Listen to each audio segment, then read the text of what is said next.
अरे रागिनी, तुम तैयार नहीं हुई? अभी लड़के वाले देखने आते ही होंगे। रागिनी अपने आप को आईने में निहारती है।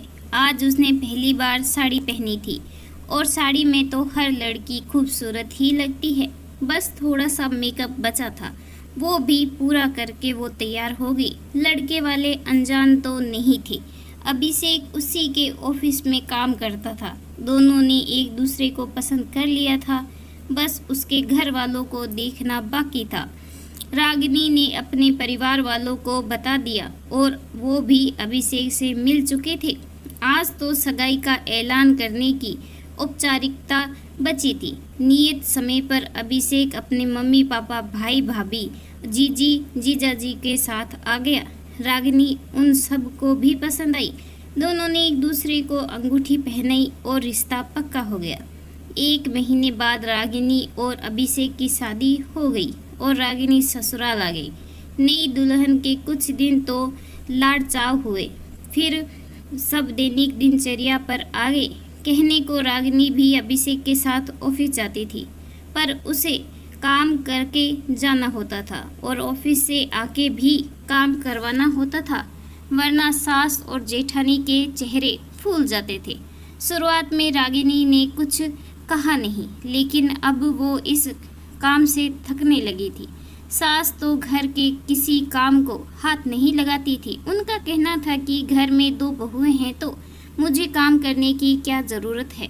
और उधर जेठानी पल्लवी कहती है, सालों से वो रसोई में अकेले काम कर रही है और अब तो देवरानी आ गई है तो उसे भी बराबर हाथ बटाना चाहिए। मैं अकेली कब तक करूं? रागिनी को यही सब बातें चुभ जाती है।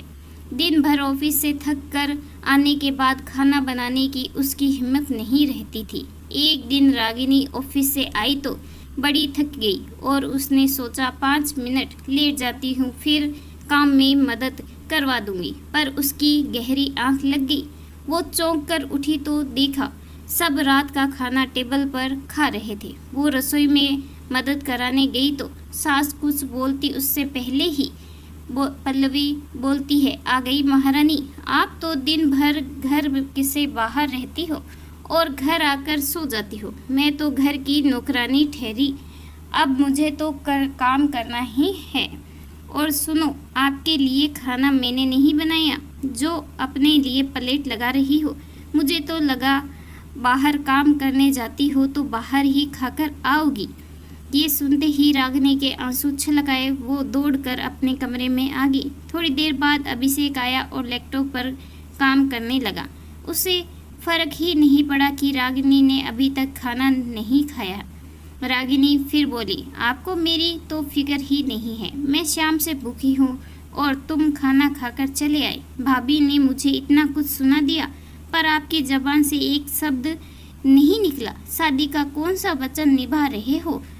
तुम तो मुझे जरा भी खुश नहीं रखते हो। दिन भर नौकरी करके आओ और घर के आते ही आपके घर वालों के ताने सुनो। हाँ, तो भाभी कुछ गलत नहीं कह रही थी और ये कौन सा समय है सुनेगा?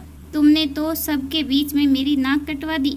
मैंने तो तुम्हारी सबसे तारीफ की थी। भाभी को देख लो कितने अच्छे से सब संभालती है, और तुम हो कि ऑफिस से घर आकर बिस्तर पर पसर जाती हो। रागिनी के आंसू फिर छलक आए। उसे अभिषेक से ऐसी उम्मीद नहीं थी। अभिषेक, तुम्हारी भाभी गृहिणी है और मैं कामकाजी हूँ। वो दिन भर घर का काम करती है तो मैं ऑफिस में काम करती हूँ। तुम्हारी भाभी की तरह नहीं, जो कि दिन में अपना मनपसंद सीरियल देखते हुए झपकी ले ले। क्या तुम्हारा अपनी पत्नी के प्रति कोई फर्ज नहीं बनता है? बाहर भाभी मुझसे कहती रही, पर तुम मेरे पक्ष में नहीं बोले। तुम चाहते तो भाभी को चुप करा सकते थे, पर तुम तो खुद ही अपनी भाभी के गुणगान कर रहे हो।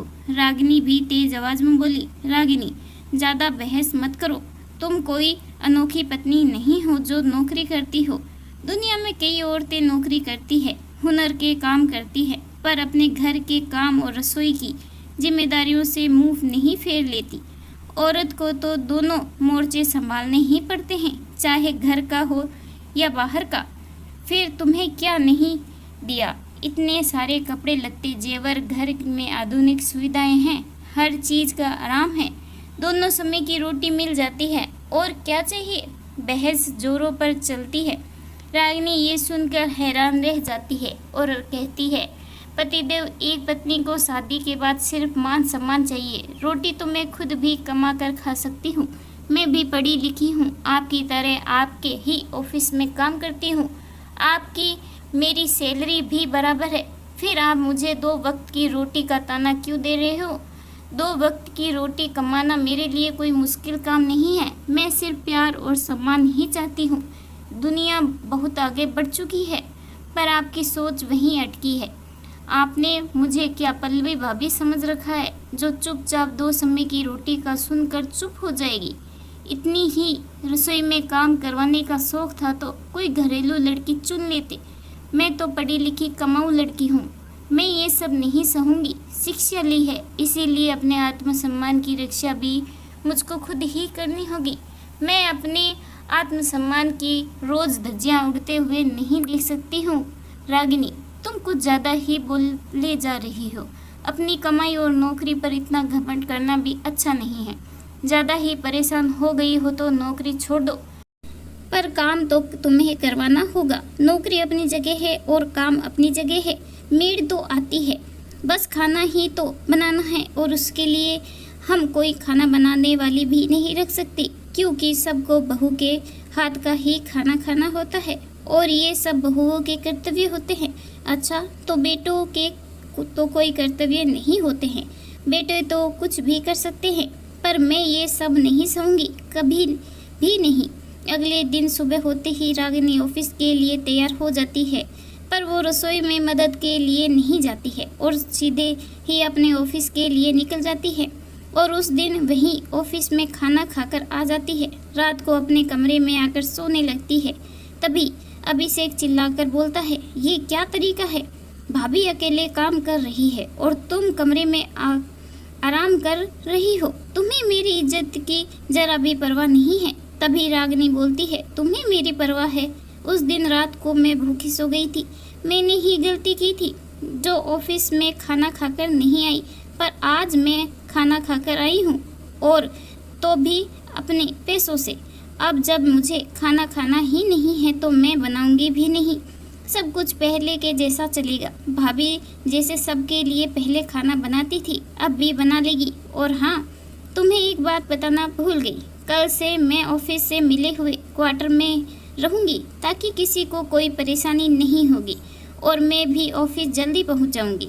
अभिषेक हक्का बक्का था, तुम ऐसे कैसे घर छोड़कर जा सकती हो। मम्मी ने तुम्हें लेकर कितने सपने सजाए थे। तुम्हें बस अपनी मम्मी की चिंता है। उनके तो पहले भी बहू आ गई है, पर मेरा तो एक ही पति है, जिसे मेरे मान सम्मान की जरा भी चिंता नहीं है। जहाँ मेरी कदर नहीं है, मैं उस घर में नहीं रह सकती हूँ। और रागिनी अपना सामान पैक करने लगी। अभिषेक को कुछ समझ नहीं आ रहा था कि वो क्या करे। और हाँ, हमने जो फ्लैट बुक करवाया था उसकी बुकिंग कैंसिल करवा देना। मैं बराबर EMI नहीं दे पाऊंगी और तुम अकेले फ्लैट ले नहीं पाओगे। थोड़ा सा अमाउंट कटेगा तो कट जाएगा, आगे के झंझट से तो बच जाएंगे। तभी कमरे में रागिनी की सास आती है। तुम जैसी पढ़ी लिखी नौकरी पेशा लड़कियों का तो दिमाग वैसे ही 7वें आसमान पर रहता है। तुम अपने आगे किसी को कुछ नहीं समझती हो और सबकी भावनाओं को ठेस पहुंचा देती हो। हर वक्त तुम्हें अपनी कमाई का घमंड रहता है। कमाती हो तो कोई अनोखा काम नहीं करती हो। मेरा बेटा अपने बलबूते पर भी घर ले सकता है, उसे तुम्हारी कमाई की कोई ज़रूरत नहीं है। मम्मी जी, मेरा दिमाग तो अपनी जगह है। मैंने कब आपका अपमान किया। मैंने घर में सबको चाहा था, सबका आदर किया था, पर जब बिना बात के मेरा अपमान होगा तो मैं सह नहीं पाऊंगी। मैं तो नौकरी पेशा हूँ, पर भाभी तो गहनी है। वो अपने आप को ज़्यादा ही समझती है और जब चाहे मुझे ताने दे देती है। मैं किसी के ताने नहीं सुन सकती हूँ। और रही बात नौकरी की, तो नौकरी करने से घमंड नहीं आता है, नौकरी करने से आत्मसम्मान से जीना आ जाता है। तुझे इतनी ही सबकी परवाह है तो ये नौकरी छोड़ क्यों नहीं देती, पल्लवी की तरह घर क्यों नहीं संभालती। सब मुसीबतों की जड़ तो ये नौकरी ही है। सास ने फिर कहा, मम्मी जी, आपने कितनी आसानी से कह दिया कि नौकरी छोड़ दो। ये नौकरी सिर्फ मेरा ही नहीं, मेरे मम्मी पापा का भी सपना है। मेरी मम्मी ने मुझे कभी नहीं कहा कि वो मुझे दुल्हन बनते हुए देखना चाहती है, बल्कि मेरी मम्मी ने तो मुझे हमेशा ये कहा है कि वो मुझे नौकरी करते हुए देखना चाहती है। मेरे पापा का एक ही सपना था कि वो मुझे अपने पैरों पर खड़े देखना चाहते थे। मैं अपने मम्मी पापा का सपना जीती हूँ तो मैं नौकरी छोड़ नहीं सकती हूँ, पर हाँ, जो मेरी नौकरी के खिलाफ है मैं उनको छोड़ सकती हूँ। रागिनी की बातों से अभिषेक की आंखें खुल गई और वो कहने लगा, रागिनी, तुम कहीं नहीं जाओगे, सारी गलती मेरी है। मैं ही अपनी पत्नी के मान सम्मान की रक्षा नहीं कर पाया। जब भाभी ने तुम्हें 2 रोटी के लिए सुनाया तो तब मैं भी चुप रहा। मैंने खुद ने तुम्हें रोटी का ताना दिया, जबकि तुम रोटियों के लिए मेरी मोहताज नहीं हो। तुम खुद रोटी कमा सकती हो, मेरे बराबर सैलरी पाती हो, पर हर बात में पुरुष अहम आ ही जाता है। हम पुरुषों की सोच ही ऐसी होती है। हम कमाऊ पत्नी भी चाहिए और ये भी उम्मीद करते हैं कि वो गृहिणी की तरह पूरा घर भी संभाले, ऑफिस से आते ही रसोई में खाना बनाए और सुबह जाते वक्त भी खाना बनाकर जाए। तुम्हें तो हमसे ज़्यादा थकान होती होगी। मैं तो पुरुष होकर तुम्हारे बराबर में ही सोचता हूँ, पर भाभी और मम्मी भी ऐसा ही सोचती हैं। उनमें भी होड़ है कि 2 औरतें घर का काम कर रही है तो तीसरी क्यों नहीं कर रही। उसे भी वो बैठा हुआ देख नहीं सकती। और मम्मी ने नौकरी छोड़ने की सलाह तक दे डाली, लेकिन मुझे पता है ये बड़ा मुश्किल है। तुमने भी मेरी तरह रातों को जागकर पढ़ाई की होगी, प्रतियोगी परीक्षा की तैयारी की होगी, इंटरव्यू दिए होंगे, तब जाकर ये नौकरी मिली है। अब तुम कहीं नहीं जा रही हो, मैं सब ठीक कर दूंगा। फिर अभिषेक अपनी मम्मी से कहता है, मम्मी, क्यों ना हम एक खाना बनाने वाली रख लें, ताकि खाना बनाने की चिंता ही नहीं रहेगी।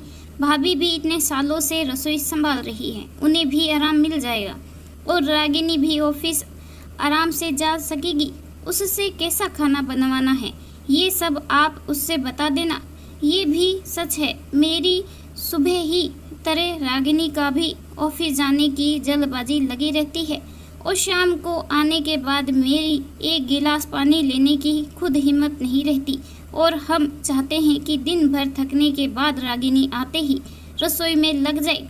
अभिषेक की मम्मी हामी भर देती है, क्योंकि वो भी नहीं चाहती थी कि उनकी कुछ महीनों पहले आई बहू उन्हें छोड़कर चली जाए, और बहू जाएगी तो फिर बेटा भी उसी के साथ चला जाएगा। बेटे बहू की गृहस्थी बचाने के लिए वो खाना बनाने वाली रखने को तैयार हो गई। पल्लवी को भी कोई परेशानी नहीं थी, बल्कि अब वो रागिनी का गुणगान करने लगी थी कि उसके आने के बाद उसे भी आराम मिल गया। रागिनी भी खुश थी कि अभिषेक को समझ में आ गया और उसके आत्मसम्मान की भी रक्षा हो गई। इस कहानी के बारे में आपकी क्या राय है, कमेंट करके ज़रूर बताइएगा। कहानी अच्छी लगी हो तो प्लीज़ लाइक करें, चैनल पर नए हो तो सब्सक्राइब करना बिल्कुल ना भूलें। कहानी सुनने के लिए आपका बहुत बहुत धन्यवाद।